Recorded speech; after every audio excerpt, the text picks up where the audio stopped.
I am a big fan of stand-up comedy. I go way back to Red Fox, Richard Pryor, Eddie Murphy, even probably lesser knowns, although they should be more known, and that is guys like Jim Norton and Patrice O'Neill. Dave Chappelle is someone who I know of. I mean, the first time I seen him, and it probably is the same for for people out there, is when he made the appearance in Nutty Professor as what was his name, Reggie Warrington, and Eddie Murphy's alter ego, Buddy Love, beat him up and threw him in a piano. I mean, classic appearance by Dave Chappelle. And I never seen an episode of Chappelle's Show, but I heard nothing but good things about it. And I've seen snippets here, on YouTube, and him, and all his imitations that he does and everything like that. Really just great. He worked with Louis C.K. and others. I think Charlie Murphy, also worked with him. But I'm doing this video because I just watched Dave Chappelle's Sticks and Stones, and what a great stand-up comedy show. Dave Chappelle really has a style that I can get with, and that I can follow. He's not wild, over the top. He's not someone who has to just be bouncing off walls to get your attention. He can just straight up talk to you and get laughs out of you. And that's what I like about his comedy. I like his pacing, and I liked the stuff that he, brought up in this stand-up show. He opened it up with Prince, the opening of the song in 1999, and he did this like a dry talk through of the song. He didn't really sing it, and I love how he opened the show with that. Talked about Anthony Bourdain and how the guy had one of the most coolest jobs in the world, traveling the world and eating the finest foods and stuff like that, and he hangs himself in a hotel room, And then that leads him to a friend of his who's a law school student at the time, and he ends up being as Dave Chappelle says, dressed up as a referee working Foot Locker. And we all know Foot Locker, with those guys, they wear those outfits, right? And said something like he was 45 years old, his friend, and was still living the life and was still cool with life, even though he lost, I guess he had a girlfriend that he got married to, and the girl gave him nothing but hell and all that stuff, and really, really took him down a path where, I guess he just never finished law school, but the guy didn't give up. And he kind of connected that with Anthony Bourdain, where he had such a cool job, but then he still, took his life and, committed suicide. He, then went into like impressions and talking about those who wrote the Constitution, And here's the invitation, he says. He goes, "Hey, N-word, finish up the Constitution." I don't know what he meant. Like, I think he's meaning that a guy was a slave owner and he was telling his slave to finish it up. Like, he didn't really write it. I wonder if that was what it was, And then he did an imitation of those who like to dig up dirt and get you fired. Said some examples, and then this is the time when people just started shouting out Trump, and then he goes, "Nah, y'all are the ones, I'm imitating you, and that was funny, and it really took me back, like we're all saying Trump, like Trump's never done that, but I digress. It's not about him. Now this is the thing that I saw video, and one of the people that I follow on YouTube brought it up, and how he brought up Michael Jackson, and pretty much saying he didn't believe the allegations. He was saying that these two guys, and we all know the story of bringing up allegations after all these years, and then he went into a kind of like a rant about if you're a child and your first sexual experience with Michael Jackson, hey, you can brag about it, you can say, hey, my first sexual experience with Michael Jackson, but I like how he stood up for him, because everybody in Hollywood, everybody in all facets of entertainment wanna bring Michael Jackson down, and I've been through this, and I have my own video. You've seen, if those of you who are familiar with my channel, those of you who are my subscribers, you've heard my videos and know what I feel about Michael, and I totally have nothing but love and respect for the guy, and that's that. He also talked about R. Kelly, and was approached by a producer to have him in a documentary. I think the recent one was called Surviving R. Kelly. And he's all, yeah, I saw the documentary, came out, hardly anybody watched it. And then I thought to myself, you want to know why I didn't want to, be in the documentary? Because I don't know the motherfucker, like you said, I don't know the N-word, I don't know him, And it's just like, it was just so funny when he said that, because I said that to myself. I go, I don't think Dave Chappelle, I've ever seen him with R. Kelly or talk about R. Kelly as a friend or whatever. And exactly, it's like, I think that's what they do. They want to get people that, even if you don't know the person, they might want to get some dirt, or your opinion. If you don't like the guy, they want you to, and it's like, they go on Dave, do it on Dave, man. I like the fact that you just said, I don't know the guy. Why would I be in his documentary? Exactly. Like, you can't just go after every celebrity and go, you want to be in a documentary, But he just talks about celebrity hunting season. Talks about Kevin Hart going through a pretty tough time. Even the recent news, I think I read that he had a car accident, and he bruised or damaged his back, and hopefully he's okay. Because I'm not a fan of Kevin Hart. I don't like his comedy, because he's one of those guys that when he does comedy, he just screams and he just does all that, rants and all that stuff. And he's a funny guy in the sense that I know that he's talented, but I'm just not a fan of his. But he's talking about how his dream was to be in the Oscars and hosting, and he's like, why would that be a young black man's dream? And he almost realized that dream. But then tweets that he had about his son, saying that if his son had any kind of gay inclinations, he would take his dollhouse and hit him over the head with it. And that's a funny line, and it's just a joke, but people really ribbed him, and people went after him, and they demanded from the Academy to pull him out, and he basically said, I quit. And good on him, because it's just like, it's one of those things where it's like, why are you going to go out of your way to be a host of a show that has been so political? I think political from the beginning. It's just gotten worse in recent years, and especially the fact that they don't want somebody who says what Kevin Hart said, and he said it in jest, but then yet the host and some of these people like Robert De Niro can just go up on the podium and say, motherfuck Trump, and say, to Trump and all that stuff, say that he's a asshole and all that stuff. I mean, it's really just hypocritical on their part. Say what you want about Trump, but Trump's our president. So it's like, the fact that you go up there and disrespect the guy, and then you have an Academy that says, oh, we don't want you hosting because you said some jokes about going geared towards gays, when it was just a joke. But that's how it is, nowadays. He then talks about Chappelle's show and dealing with the standards and practices. And it went around and around. He was talking to the one lady who he liked. He said she was a cool producer and everything, but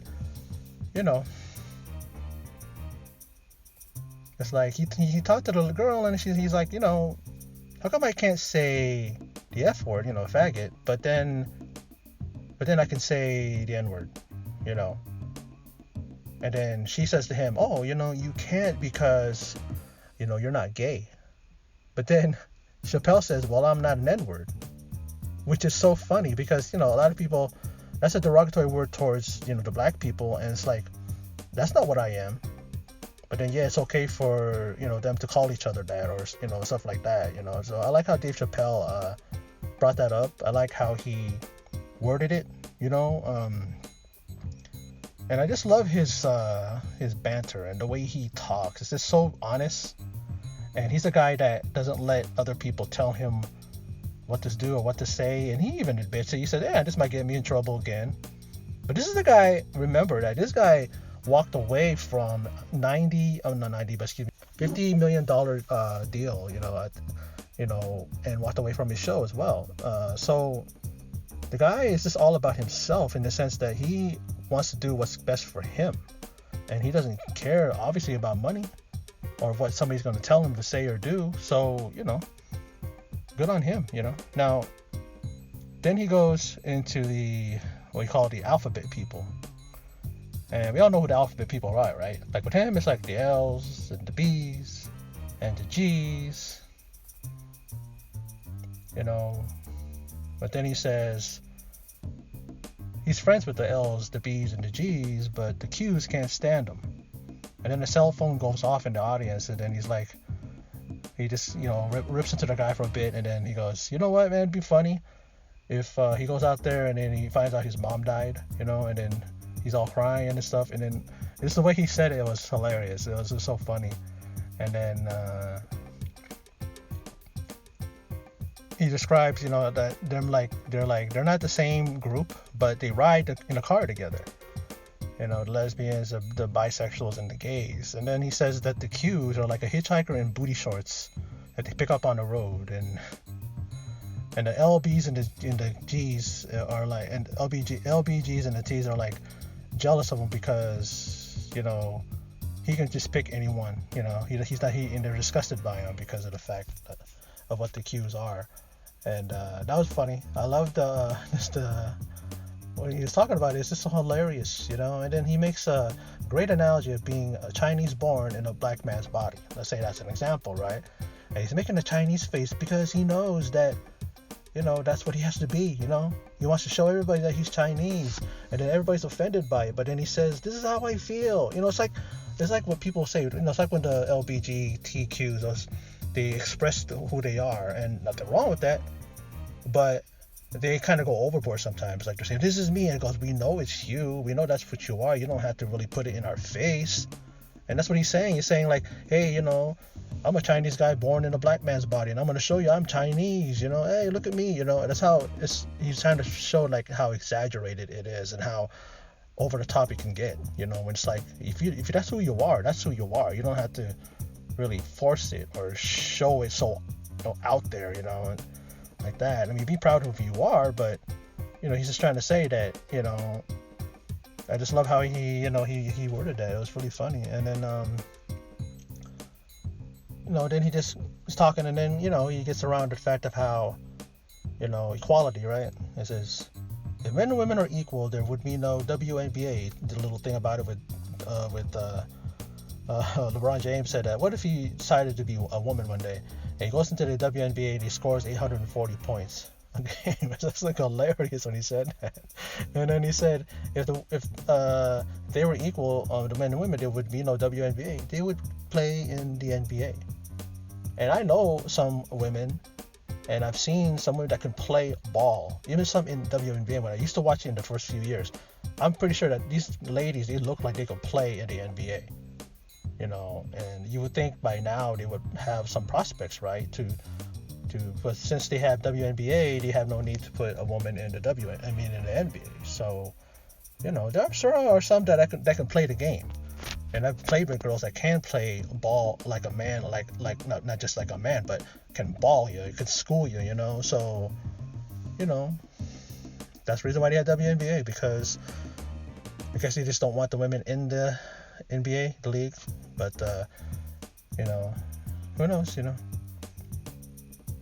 then he just basically says, shut the fuck up.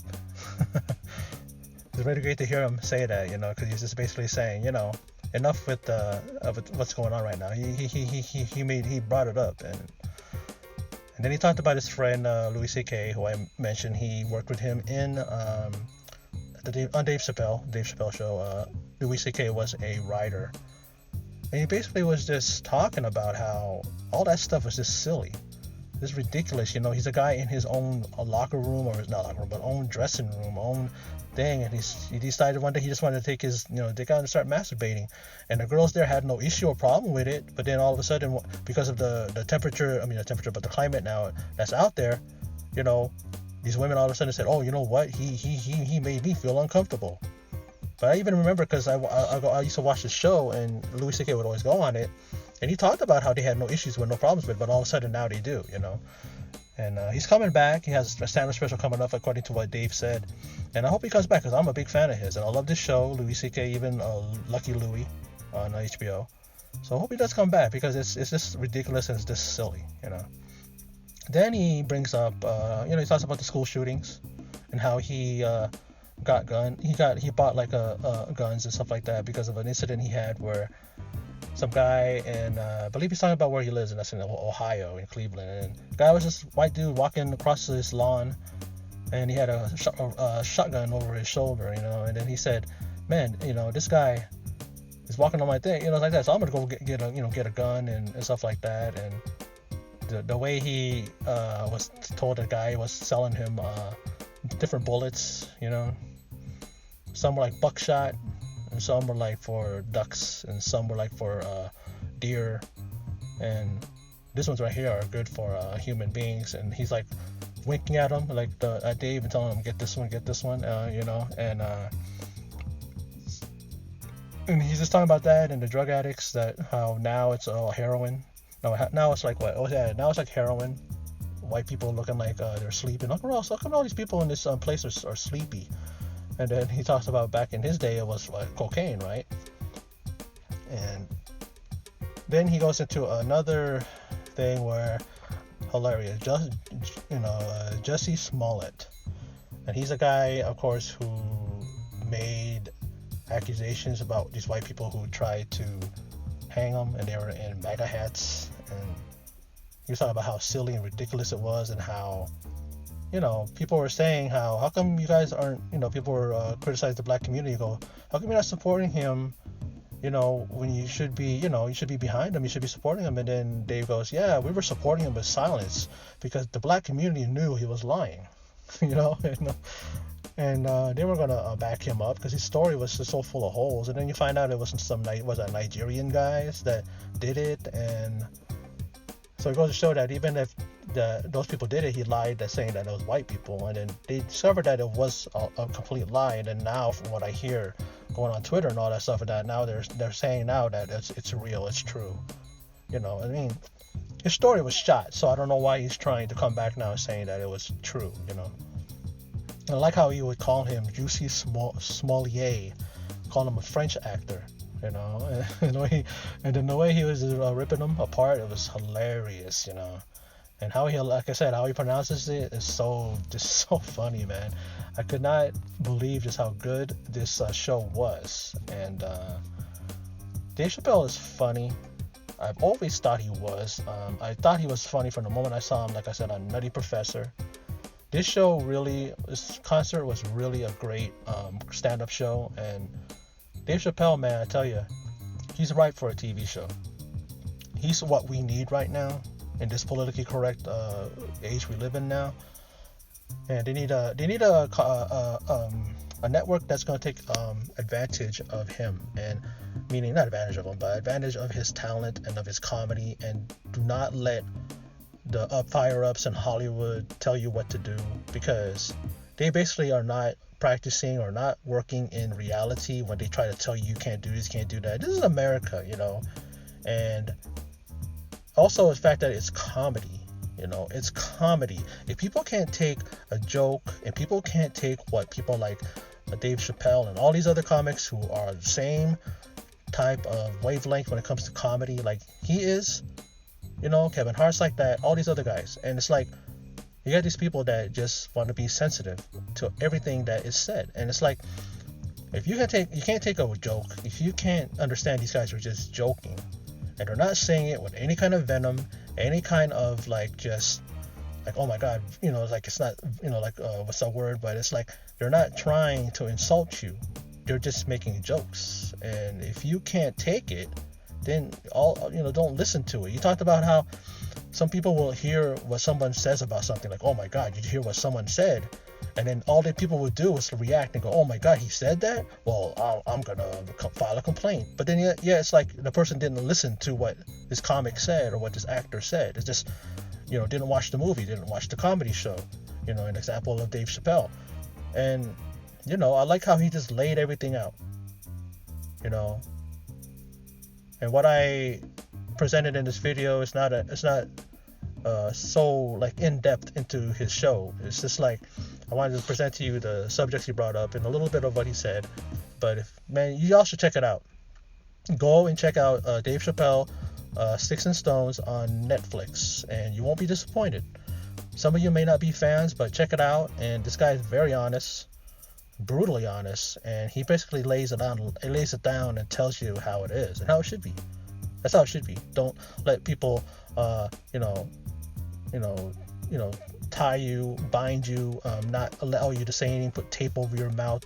You should be like Dave Chappelle and how he just is brutally honest in this stand-up special, which I think is really great. It's right up there with a lot of the great stand-up comedy shows that I've seen, comedy acts that I've seen, and the guy is just, like I said, he's just brutally honest.